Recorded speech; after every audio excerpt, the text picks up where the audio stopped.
Hello students, welcome in the second video of chapter number 1, nutrition in plants. In the previous topic we have seen about the autotrophic mode of nutrition, and mostly in that we have seen the importance of photosynthesis, factors affecting photosynthesis, and the conditions which are necessary for photosynthesis. Now in this topic we are going to see some other modes of nutrition. The second mode was the heterotrophic mode of nutrition. Now in the heterotrophic mode of nutrition, this heterotrophic mode of nutrition, so first we will understand what is heterotrophic. Heterotrophic mode of nutrition. Now in heterotrophic mode of nutrition means those organisms which cannot synthesize their own food, moreover they depend on other organisms for their food. Such type of nutrition is called as heterotrophic mode of nutrition, and those who used to take nutrition by such modes, they are called as heterotroph. Here also we will distinguish this word. So here we have hetero itself has a combination.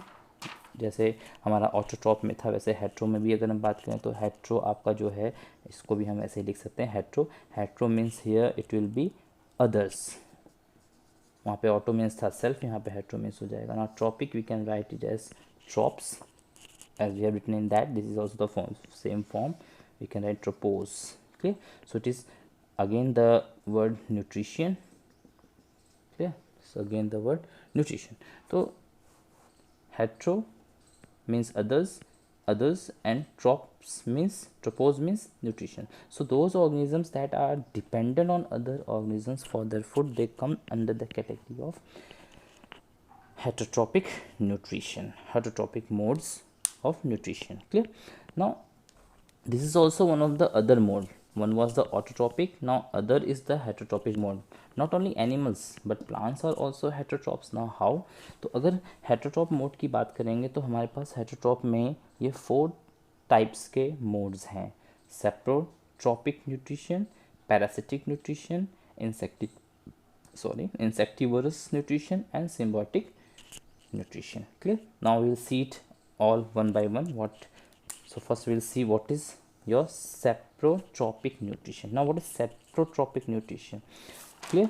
Saprotrophic nutrition here means some organisms which feed or which depend for their food on dead and decaying organic matters. So I can write here organisms that feed on dead and decaying matter. Okay, so here I am writing in short way. So these are the organisms that used to feed on dead and decaying matter. Since they don't have chlorophyll, they cannot synthesize their own food. ये chlorophyll इनके पास नहीं होता है, या ऐसा कोई भी factor नहीं होता जिससे अपने फूड को वो खुद सिंथेसाइज कर सकें. इसलिए वो क्या करते हैं, जो डेड और डिकेइंग होते हैं, जो चीज़ मर जाती है, मरने के बाद सड़ती है, तो उस पर माइक्रो ऑर्गन्स फीड करते हैं. तो उससे जो न्यूट्रिशन निकलता है उसे ये ऑप्ट करते हैं, उसे वो ऑब्टेन करते हैं और उसे से अपने न्यूट्रिशन को गेन करते हैं. क्लियर? ये करते क्या है, एक तरह का डाइजेस्टिव एंजाइम है. जैसे ये पेड़ है आपका, I will draw it here. जैसे ये आपका एक ट्री है, तो ये अपने रूट्स से एक तरह का डाइजेस्टिव एंजाइम उस पर लिबरेट करेंगे, और उस डाइजेस्टिव एंजाइम में, यानी डेड ऑर्गेनिज्म जो होगा उस पर डाइजेस्टिव एंजाइम लिबरेट करेंगे, और उससे जो सॉल्युबल न्यूट्रिशन निकलेंगे उसे वो एब्जॉर्ब करके अपने में यूज़ कर लेंगे. क्लियर? तो ये आपके सेप्रोट्रॉपिक मोड ऑफ न्यूट्रिशन है. इस मोड में क्या होता है, इस मोड में जो ऑर्गेनिज्म है वो डेड और डिकेइंग मैटर से अपना न्यूट्रिशन निकालता है. इसलिए इनको हम जो ये होते हैं सेप्रोफाइट्स कहते हैं. इनको हम लोग what we call them, they are called as saprophytes. ये जो ऑर्गेनिजम्स होते हैं वो सेप्रोफाइट्स होते हैं, और जिस मोड से वो अपना न्यूट्रिशन लेते हैं उसे हम कहते हैं saprotrophic mode of nutrition. Example में हम इसमें लिख सकते हैं, एग्जाम्पल में what we can see mushroom is example of saprotrophic nutrition. Mushroom जो है आपका, उसके बाद आपका ब्रेड मोल्ड हो गया, ब्रेड मोल्ड जो हो गया आपका, ये भी एक तरह का सेप्रोट्रॉपिक मोड ऑफ न्यूट्रिशन ही है। तो ये दोनों ऑर्गेनिज्म अपना जो न्यूट्रिशन है वो इसी मोड से गेन करते हैं। Clear. The next one is your parasitic mode of nutrition. Now what is parasitic mode of nutrition, let's see इसमें क्या होता है। पैरासिटिक मोड ऑफ न्यूट्रिशन की बात करेंगे तो पैरासिटिक मोड ऑफ न्यूट्रिशन में क्लियरली द वर्ड पैरासाइट, आपने एनिमल्स में सुना होगा, आपको याद भी होगा कि पैरासाइट्स क्या होते हैं, जो ऑर्गेनिजम्स रेडीमेड फूड सप्लीमेंट किसी ऑर्गेनिज्म से गेन करते हैं। क्लियर, उन्हें हम पैरासाइट्स कहते हैं। जैसे मॉस्कीटो था, लीच था। इस तरह से प्लांट में भी आपके पैरासिटिक या पैरासाइट्स होते हैं जो कि अपना फूड किसी और से सिंथेसाइज करते हैं। क्लियर। तो what we can write here, it's a mode of nutrition in which organism drives its ready-made food from the body of other living organism। ये ऑर्गेनिज्म अपना रेडीमेड फूड जो है वो दूसरे ऑर्गेनिज्म से ड्राइव करते हैं, इसीलिए उनको हम पैरासाइट कहते हैं। अब इसमें दो कैटेगरीज हैं, एक आपका है टोटल और एक है आपका पार्शियल। टोटल पैरासिटिक और एक है आपका पार्शियल पैरासिटिक। ठीक है, टोटल पैरासिटिक और पार्शियल पैरासिटिक। अब इन दोनों में दो कैटेगरीज, इसमें दो कैटेगरीज क्यों आ गई। जो टोटल पैरासिटिक होता है एक्चुअली उसके अंदर कोई भी ऐसा सिंथेसाइज करने का मीडियम नहीं होता है, मीन्स वो अपनी तरफ से कुछ भी सिंथेसाइज नहीं कर सकता, उसे पूरी तरह से अपने ऑर्गेनिज्म पे डिपेंड करना है, और जिस पर डिपेंड करता है उसको हम कहते हैं होस्ट। ये पैरासाइट्स जो होते हैं जिस पर डिपेंड करते हैं उसे हम कहते हैं होस्ट। क्लियर। तो टोटल पैरासाइट के पास कुछ भी नहीं होता, वो टोटल पूरी तरह से अपने होस्ट पर डिपेंडेंट होता है। जबकि हम पार्शियल की बात करें तो पार्शियल पैरासाइट्स वो होते हैं जिनके पास कुछ बहुत सप्लीमेंट्स होते हैं, यानी कि उनके पास क्लोरोफिल होता है लेकिन बाकी की चीज़ें वो सिंथेसाइज नहीं कर सकते, खास करके प्रोटीन, दैट इज़ नाइट्रोजन को सिंथेसाइज नहीं कर सकते, क्योंकि नाइट्रोजन ही आपका है जो वो अमीनो एसिड में कन्वर्ट होकर प्रोटीन बनता है। तो ये इनके पास क्लोरोफिल होता है लेकिन बाकी की चीज़ें नहीं होती, और टोटल के पास कुछ भी नहीं होता। इस वजह से ये पूरी तरह से अपने होस्ट पर डिपेंड है। जबकि पार्शियल पैरासाइट्स आपके वो टोटली नहीं है, वो पार्शियली हैं, मतलब थोड़ा सा डिपेंडेंट है, वो पूरी तरह से नहीं है। अगर टोटल पैरासाइट की एग्जांपल की बात करें तो टोटल पैरासाइट में आपके पास हैं, एग्जांपल में है ये जो डोडर एक ऑर्गेनिज्म है, sorry it's a plant, dodder आपका हो गया। और उसके बाद एक और प्लांट आपने सुना होगा कुस्कुटा, ये भी एक तरह का अमरबेल जिसको हम हिंदी में कहते हैं, इट्स अमरबेल। ये आपने बबुल के पेड़ में देखा होगा, चाउमीन की तरह पड़ा रहता है या मैगी जो भी कह लो उसको, तो दैट इज़ योर कुस्कुटा। तो ये दोनों आपके क्या हैं, टोटल पैरासाइट्स हैं। इनके पास कुछ भी ऐसा नहीं होता कि ये अपना फूड सिंथेसाइज कर पाएँ, इस वजह से ये टोटली किस पे डिपेंडेंट है, अपने होस्ट पे डिपेंडेंट होते हैं अपने फूड के लिए। क्लियर। पार्शियल पैरासाइट की बात करेंगे तो पार्शियल पैरासाइट में आपके कौन कौन से ऑर्गेनिजम्स आते हैं प्लांट्स में। तो पार्शियल पैरासाइट में हमारे पास एक एग्जांपल है भी फिलहाल, बाकी आगे मिस्टेल्टो जो है आपका, ये एक तरह का पार्शियल पैरासाइट है जो कि पार्शियल डिपेंड करता है, इसके पास क्लोरोफिल होता है इसलिए ये ग्लूकोज फॉर्म कर लेता है लेकिन ये प्रोटीन नहीं फॉर्म कर पाता, यानी ये नाइट्रोजन सिंथेसाइज नहीं कर पाता, इसलिए अपने होस्ट से नाइट्रोजन को जो है उसे सिंथेसाइज कर लेता है अपने होस्ट बॉडी से, और बाकी चीज़ें इसके पास खुद होती हैं। या इसमें ऐसा भी होता है, कई प्लांट्स ऐसे भी हैं जो रॉ मटेरियल्स नहीं सकअप कर सकते हैं तो वो सिर्फ रॉ मटेरियल्स लेते हैं, यानी कि वाटर और मिनरल्स लेते हैं, और बाकी चीज़ें वो खुद सिंथेसाइज कर सकते हैं। तो इस तरह के भी पार्शियल पैरासाइट्स होते हैं जो कि सिर्फ रॉ मटेरियल लेते हैं, और कुछ ऐसे हैं जो कि प्रोटीन खाली सिंथेसाइज करते हैं। तो इस वजह से आपका ये पैरासिटिक मोड ऑफ न्यूट्रिशन जो है वो 2 पार्ट्स में डिवाइडेड था, partial parasitic nutrition and total parasitic nutrition। okay, now the next one is insectivorous।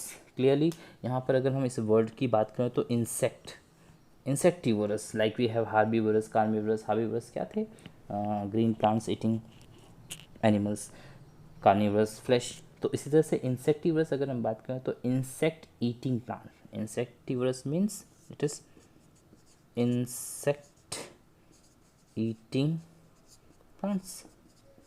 यानी कि वो प्लांट्स जो कि अपने न्यूट्रिशन के लिए किस पे डिपेंड करते हैं, इंसेक्ट्स पे डिपेंड करते हैं। क्लियर। तो यहाँ पर भी सेम कंडीशन है आपकी कि जो प्लांट्स हैं वो इसमें इस कैटेगरी में जो प्लांट्स आते हैं वो एक्चुअली हर तरह का न्यूट्रिशन सिंथेसाइज कर सकते हैं, लेकिन मेनली वो क्या नहीं सिंथेसाइज कर सकते, क्या नहीं कर सकते, नाइट्रोजन नहीं सिंथेसाइज कर सकते। And nitrogen that is converted into amino acids, इसको किस में कन्वर्ट किया जाता है, अमीनो एसिड्स में कन्वर्ट किया। And amino acid is a source of protein. तो इन प्लांट्स के पास सिर्फ नाइट्रोजन को सिंथेसाइज करने की कैटेगरी या क्वालिटी नहीं होती है, जिसकी वजह से वो इन इंसेक्ट्स पर डिपेंड करते हैं। इनके पास क्लोरोफिल होता है, ये फोटोसिंथेसिस का प्रोसेस भी करते हैं और ये ग्लूकोज को सिंथेसाइज करते हैं, लेकिन ये नाइट्रोजन को नहीं सिंथेसाइज कर पाते, इसलिए किस पर डिपेंडेंट है, इंसेक्ट पे। जैसे एग्जांपल में आपको देखें, लेट्स सी एन एग्जांपल में आपके पास है pitcher plant, the very common example, you must have heard about it and seen also, it's a pitcher plant. इसके बाद है Venus fly trap, Venus fly trap. Clear. जैसे पिचर प्लांट की बात करेंगे तो पिचर प्लांट का जो स्ट्रक्चर होता है वो कैसा होता है, ऐसे फनल शेप्ड होता है ऐसे करके, और उसके ऊपर एक लीफ होती है ऐसे। जो इंसेक्ट यहाँ पे नेक्टर के लिए बैठता है, इंसेक्ट आकर के, उसके बाद जो ये लीफ से लीड कह सकते हैं एक तरह से, जैसे ढक्कन होता है किसी चीज़ का, तो जैसे वो आकर के इंसेक्ट यहाँ बैठता है नेक्टर के लिए, ये लीड जो है, ये लीफ जो है बंद हो जाती है, और उसमें जो है एक चिपचिपा मीन स्टिकी टाइप का फ्लूइड होता है जिसमें वो इंसेक्ट ट्रैप हो जाता है। उसके बाद उससे न्यूट्रिशन निकाल करके प्लांट को सप्लाई कर दिया जाता है। तो इस तरह से सब में कुछ ना कुछ स्ट्रक्चर्स बना हुआ है। वीनस फ्लाई ट्रैप का स्ट्रक्चर आपका ऐसा होता है, इट्स लाइक दिस, 2 लीफ की तरह होता है ऐसे करके, और फिर वो बंद हो जाता है। तो सब में कुछ ना कुछ ऐसे फंक्शंस हैं जिससे इंसेक्ट्स को ट्रैप किया जा सकता है, और ट्रैप करने के बाद उसके अंदर का जो न्यूट्रिशन है उसे निकाल लिया जाए। Clear. So this was about insectivorous nutrition, mode of nutrition, जिसमें आपके पिक्चर प्लांट हैं, वीनस फ्लाई ट्रैप, इसमें और भी एग्जांपल जैसे सनड्यू हो गया, ब्लैडरवर्ट हो गया, ये भी आपका इंसेक्टिवरस का ही एग्जांपल है। Next coming to the symbiotic mode of nutrition, बहुत अच्छा मोड है। It gives a message also to social. आपने एक प्रोवर्ब सुना होगा इंग्लिश में, a friend in need is a friend indeed. Means अगर एक फ्रेंड को ज़रूरत है तो दूसरे फ्रेंड की ये ड्यूटी है कि उसको हेल्प करे। फ्रेंडशिप में ऐसा ही होता है। तो सिम्बायोटिक रिलेशनशिप में या सिम्बायोटिक मोड ऑफ न्यूट्रिशन में भी ऐसा ही कुछ है। The two plants in this nutrition, the two plants live together to benefit each other mutually. इस रिलेशनशिप में दो प्लांट एक दूसरे को म्यूचुअली बेनिफिट करते हैं। जैसे मैं एक एग्जांपल पहले लेना चाहूँगा, lichen. Clear, you must have heard this example, lichen. अब अगर लिचेन की बात करो तो लिचेन एक नहीं है, actually is a combination of 2 plants. कैसे, एक तो इसमें आपका जो है वो है एल्गा, जिसे एल्गी हम कह सकते हैं, और दूसरा जो आपका है वो है fungus.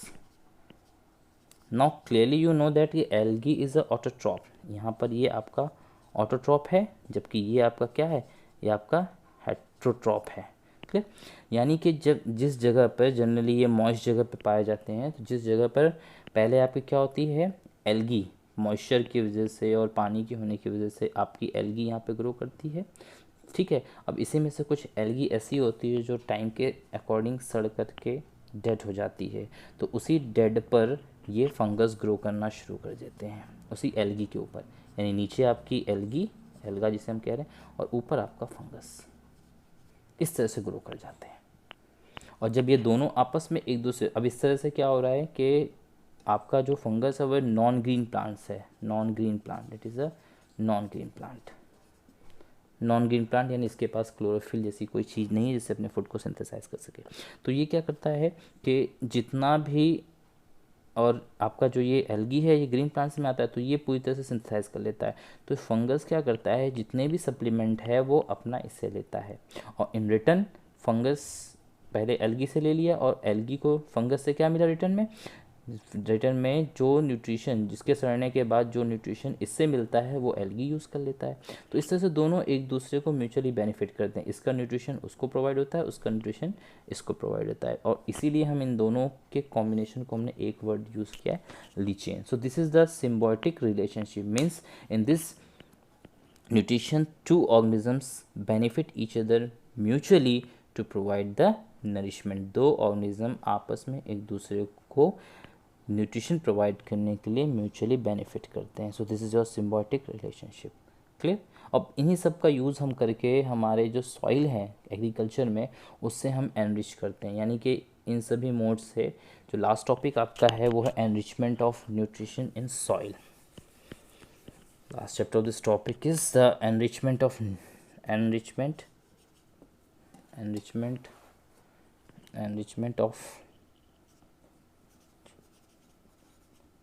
of nutrition in soil। Clear.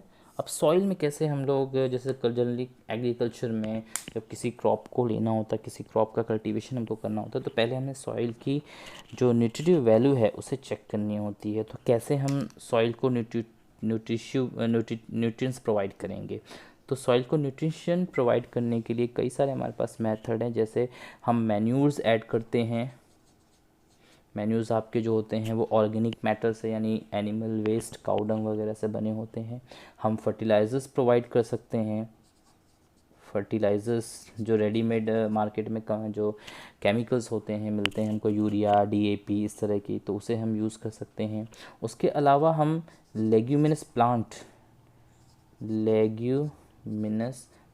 इसको ज़रा थोड़ा देखेंगे। लेग्यूमिनस प्लांट क्या होते हैं। कुछ प्लांट्स हमारे ऐसे होते हैं जिनको हम लेग्यूमिनस प्लांट कहते हैं। अब क्यों उनको लेग्यूमिनस प्लांट कहा जाता है? एटमॉस्फेयर में हमारे नाइट्रोजन होता है, इस नाइट्रोजन को डायरेक्टली प्लांट यूज़ नहीं करते, लेकिन ये वो प्लांट होते हैं जो इसे डायरेक्टली यूज़ कर सकते हैं। कैसे? अगर इन प्लांट्स की हम बात करें तो इन प्लांट्स की जो रूट्स होती हैं इसमें छोटे छोटे ग्रैनुल्स होते हैं ऐसे, they are actually root nodules. ये क्या है? रूट नोड्यूल्स हैं। और इन रूट नोड्यूल्स में एक बैक्टीरिया आपका रहता है जिसको हम कहते हैं rhizobium bacteria. What we call it? It is rhizobium bacteria. Clear? It is rhizobium bacteria.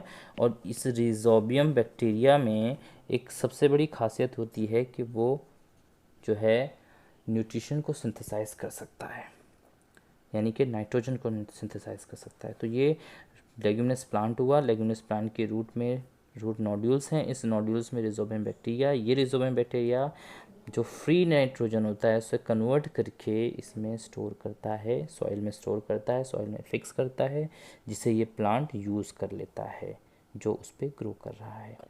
Clear? या ये कह सकते हैं कि ये इसे फिक्स करके छोड़ देता है। तो जो दूसरा प्लांट आता है उस सॉइल को, जैसे अभी ये हमने एक कल्टीवेशन हमने लिया, कल्टीवेशन लेने के बाद जब दूसरा क्रॉप आएगा तो इसमें ऑलरेडी रिजोबियम ने क्या किया है? नाइट्रोजन को स्टोर कर दिया है। यहाँ पर आपका नाइट्रोजन स्टोर हो चुका है। क्लियर? और जब दूसरा कोई प्लांट हम ग्रो करेंगे, कल्टीवेशन लेंगे, तो ये प्लांट इस नाइट्रोजन को यूज़ कर लेगा। So we can also do this method. We can grow leguminous plant. Generally pulses जो आपका होता है उसमें पल्सेस आपके लेग्यूमिनस प्लांट में आते हैं, तो वो नाइट्रोजन को फिक्स करते हैं। तो ये तीन मेथड यूज़ करके हम सॉइल को न्यूट्रिएंट्स में रिच कर सकते हैं। Thank you. This chapter is over now. Okay.